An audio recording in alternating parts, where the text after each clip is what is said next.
Welcome to Daily Life in the Past. Here, we explore how ordinary people lived before modern technology and comfort shaped everyday life. If you enjoy learning about the past, feel free to leave a comment and let us know where you are watching from. And if you would like to support the channel, a like or subscription is always appreciated. Repetition is one of the most basic patterns in human life. Long before people had electric lights, smartphones, and modern workplaces, most days still had a familiar shape. Many tasks came back again and again: getting food, keeping water close, staying warm, caring for children, cleaning, fixing tools, and preparing for the next season. In a modern world, repetition is often treated as a sign of boredom. But, in most of history, repetition was more like a safety system. Doing important tasks in the same order, at the same times, and in the same places helped people avoid mistakes. It helped families share work without constant discussion. It helped communities know what to expect from each other. It also helped people deal with risk, because the biggest risks in earlier life were predictable: hunger in winter, sickness, fire, storms, and conflict.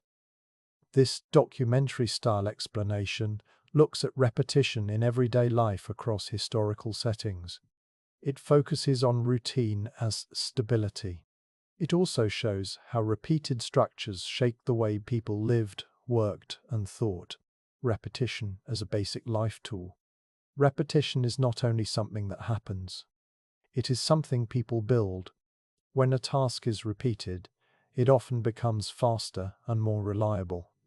A repeated task turns into a skill. Skills are stored in the body and memory: how to knead dough, how to carry water without spilling, how to watch a fire so it does not die, how to sew a torn seam, how to judge weather, how to listen for danger at night.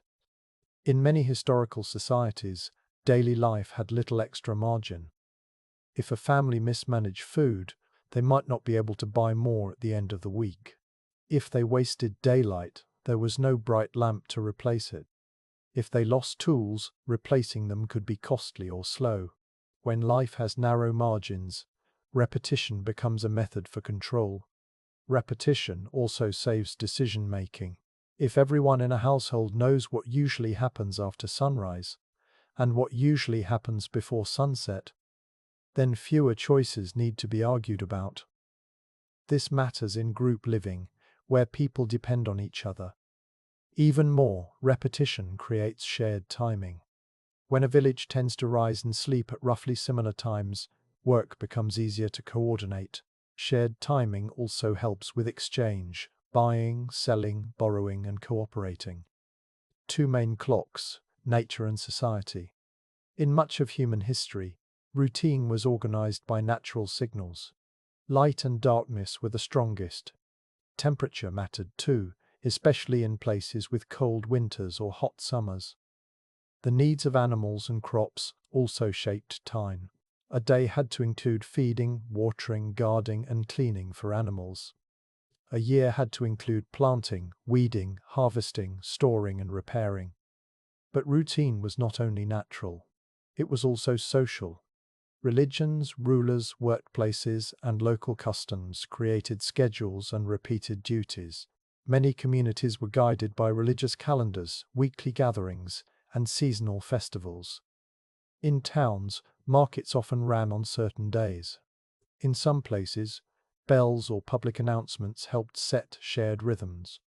A key point is that repetition can come from two directions at once. First, there is the repeating world of nature: sunrise, sunset, tides, seasons, and the growth cycle of plants.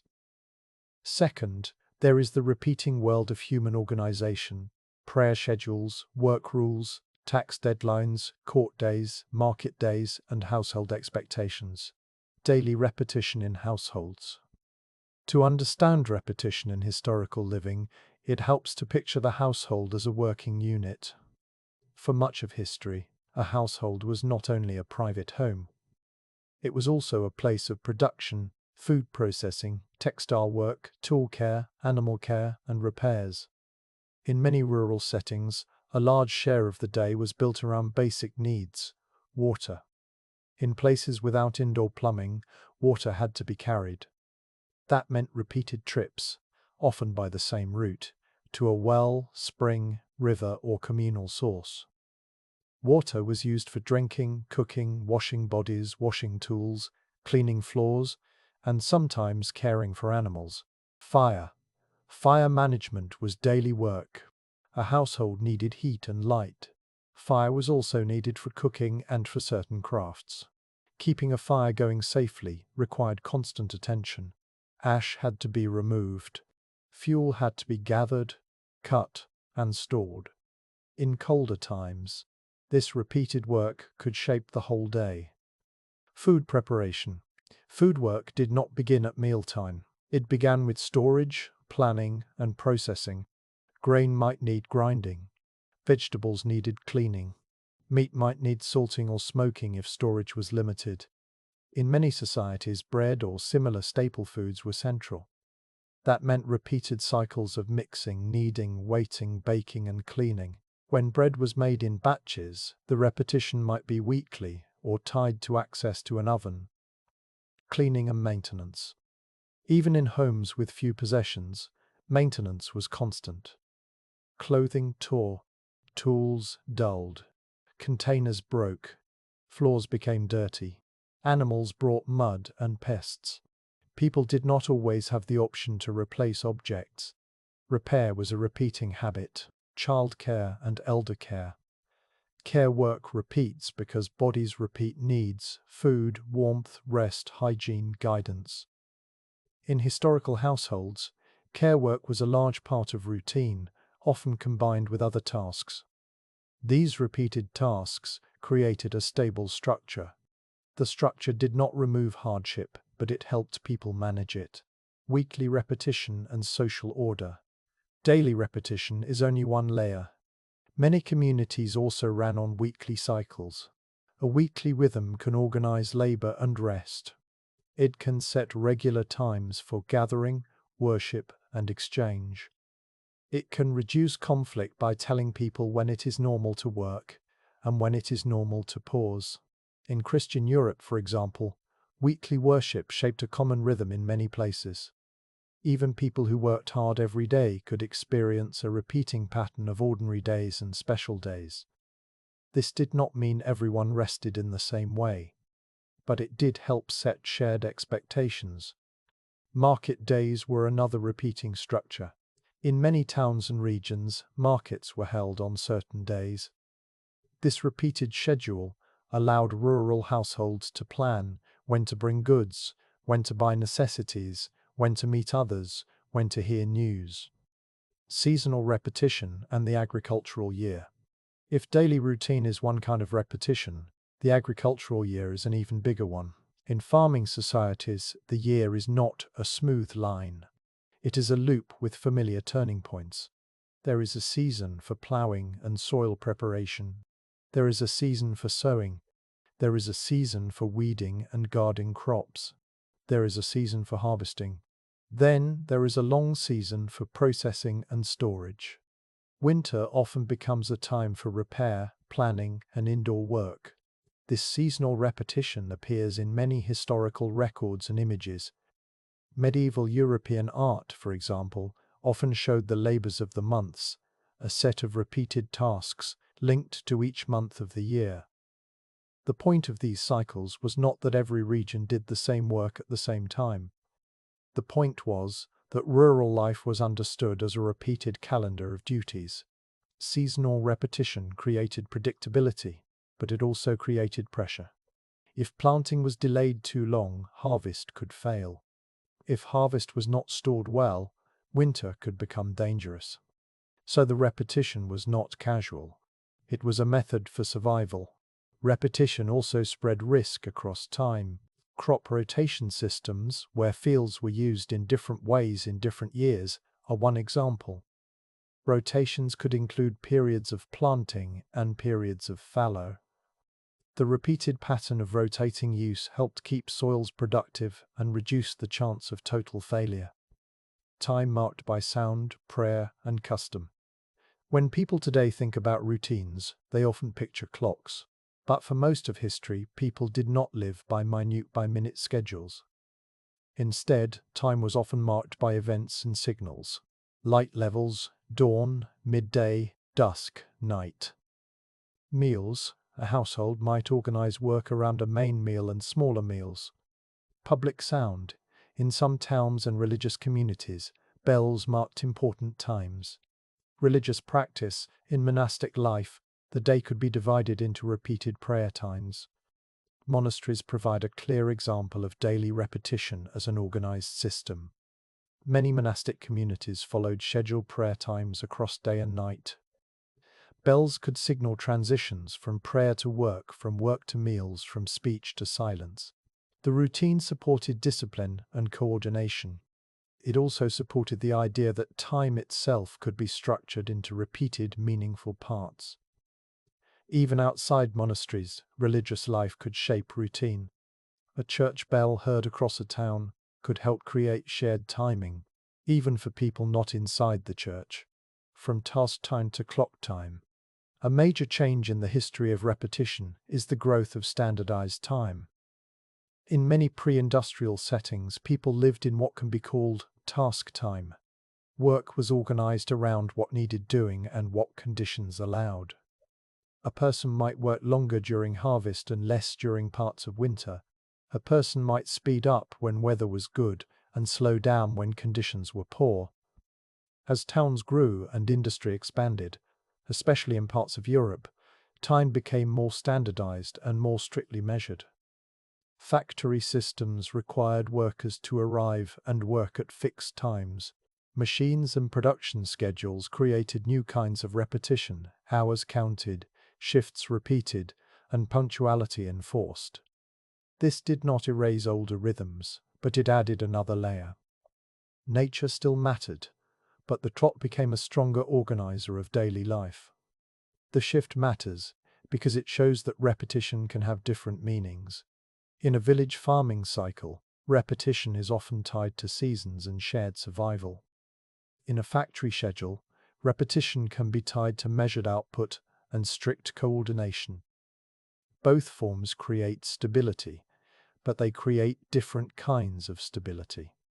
Repetition in cities and households without farms. Not everyone lived in villages.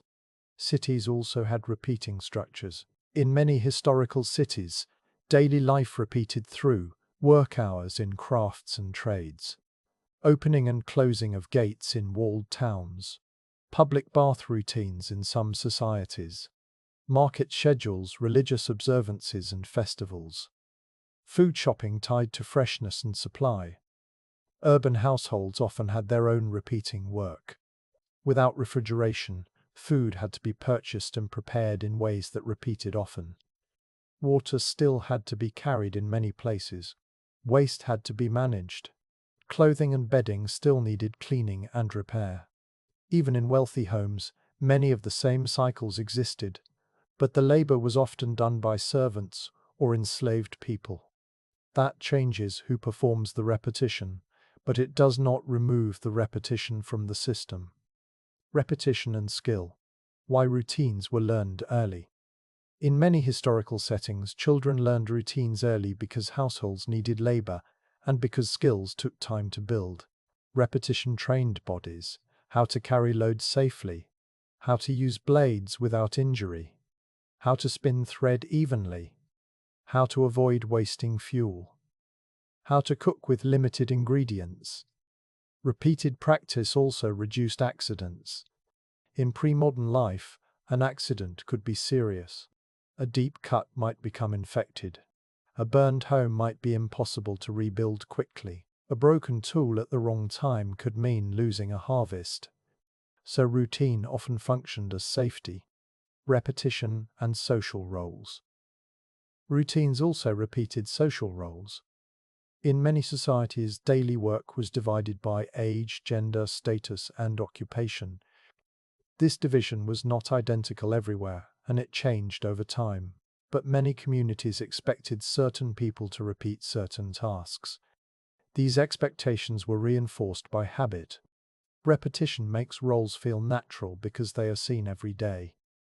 When a child watches the same kind of work performed by the same kind of person, year after year, it becomes part of how the world is understood. This is one reason repetition is powerful. It is not only about efficiency, it is also about building social order, repetition, and record keeping. Another side of repetition is how it supports memory and record.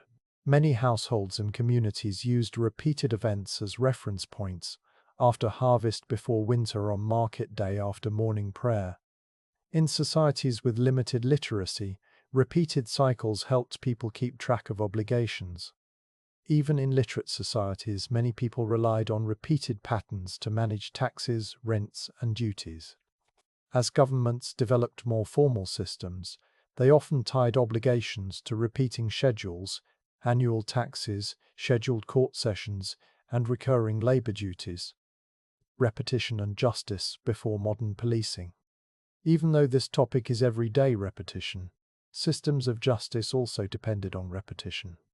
Before modern professional police forces, communities often handled order through repeated local processes, regular court days, held at set times, repeated public announcements, routine duties like night watch or gate watch, customary punishments that followed a known pattern. The details varied widely across regions and periods. But the overall pattern is important. When there is no rapid communication and no centralized enforcement, communities rely on predictable procedures. Regular schedules for courts and assemblies allowed disputes to be handled in a way people recognized. That recognition mattered. If a legal process feels familiar, it can seem more legitimate, even when it is harsh. Repetition and punishment. Punishment systems also repeated. In many places, punishments were designed to be seen and remembered. Public penalties, fines, and set forms of bodily punishment were often standardized. This is not presented as entertainment or drama, but as structure. Authorities used repeated forms of punishment to create predictable consequences. Predictability was part of control. In other words, repetition was not only comfort. It could also be discipline. Repetition as protection against uncertainty. One reason routines can feel stabilizing is that they reduce uncertainty. In pre-modern life, uncertainty was constant. Weather could destroy crops. Illness could spread. Travel could be dangerous. Fire could erase property. War or raids could disrupt regions. People could not control these forces fully, but they could control daily procedure. A repeated routine for storing food, repairing roofs, sharpening tools, and caring for animals increased the chance of making it through hard periods. Repetition also supported community readiness. For example, if a village had repeated practices for gathering during danger, or repeated expectations about mutual aid, then action could be quicker when trouble came. Routines, boredom, and meaning. From a distance, repetition can look like sameness. But for people living inside it, repetition often carried meaning. Meaning could come from mastery, doing a task well, responsibility, protecting a household, belonging, sharing rhythms with others, religion, connecting time to worship, tradition, doing work the proper way. This does not mean everyone enjoyed routine. Historical sources show complaint, fatigue, and conflict. But the structure of routine was still valuable. It is also important to see that variety existed within repetition. Even if tasks were repeated, conditions changed. The weather changes. Tools wear out. Animals behave differently. Sickness changes a household's ability. A good harvest changes the mood of a winter. A poor harvest changes it even more. So repetition did not erase change. It was a way of navigating change. Repetition across social classes. Repetition existed at every level of society. For peasants and laborers, repetition often meant physical work tied to survival. For artisans, repetition could mean practicing the same craft actions to produce reliable goods. For merchants, repetition could mean repeated travel routes, repeated market visits, repeated negotiations. For elites, repetition could mean scheduled meals, dress routines, religious obligations, and administrative duties. Even when wealthy people had more leisure, they still lived in a world where the calendar and social obligations repeated. Court life, for example, often had strict etiquette and repeated ceremonies. The key difference was not whether repetition existed, but what it felt like and who carried the labor. Repetition and the built environment. Homes, towns, and tools were often designed around repeated actions. A hearth is built for repeated cooking and heating. A well is placed for repeated access. Storage spaces are designed for repeated use across seasons. Workshops organize tools so repeated motions are efficient. City streets and markets develop patterns of traffic and exchange. Over time, repeated behavior shapes space, and space shapes repeated behavior.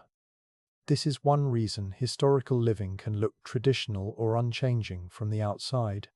The environment is built for the cycle, and the cycle is reinforced by the environment. Routines as memory systems. Routines also preserve knowledge. When tasks are repeated season after season, people store information in shared practice: when to plant, when to harvest, how to store grain, how to prepare for storms, which repairs must happen before winter. This knowledge is practical. It is also cultural. People learn what the community values by what the community repeats. In many societies, the calendar of repeated work was tied to repeated sayings, proverbs, and rules of thumb. These short phrases help people remember timing and caution. Change over time, repetition adapts. Even when routines feel stable, they change over time. New crops can change the agricultural calendar. New tools can reduce time for some tasks. New energy sources can change daily rhythms. New laws can change work obligations. New forms of timekeeping can tighten schedules. But when change happens, societies often absorb it by building new routines. A new tool becomes part of a repeated process. A new law creates a repeating deadline. A new workplace creates repeating shifts. So repetition is not the opposite of change.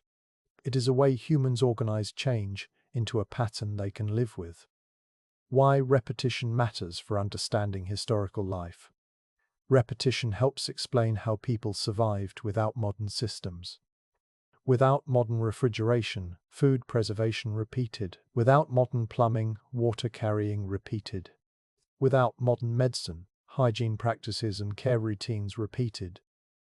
Without modern policing, local watch systems and court days repeated. Without electric light, the day repeated with the sun. When routines are seen as stability, they become easier to understand. The repeated actions were not simply habits, they were the infrastructure of daily life. In many places, routine was a form of planning. It was a way to protect time, energy, and resources. It was also a way to coordinate groups, from households to villages to monasteries to towns. Repetition can look simple, but it is often the result of long experience. People repeat what works. They keep repeating it because the cost of failure is high. Conclusion. Across history, repetition has been one of the main ways human societies built stable lives. Daily repetition organized the household, water, fire, food, cleaning, care, and repair. Weekly repetition organized community life, worship, markets, shared expectations. Seasonal repetition organized survival, planting, harvesting, storing, and preparing for winter. Institutional repetition organized discipline, prayer schedules, work rules, court days, and punishments. Seen this way, routine is not mainly a sign of boredom. For most of human history, it was a practical system. It created reliability in a world with limited control and high risk. Repetition helped people coordinate, learn skills, preserve knowledge, and carry responsibilities from one day to the next, and from one season to the next.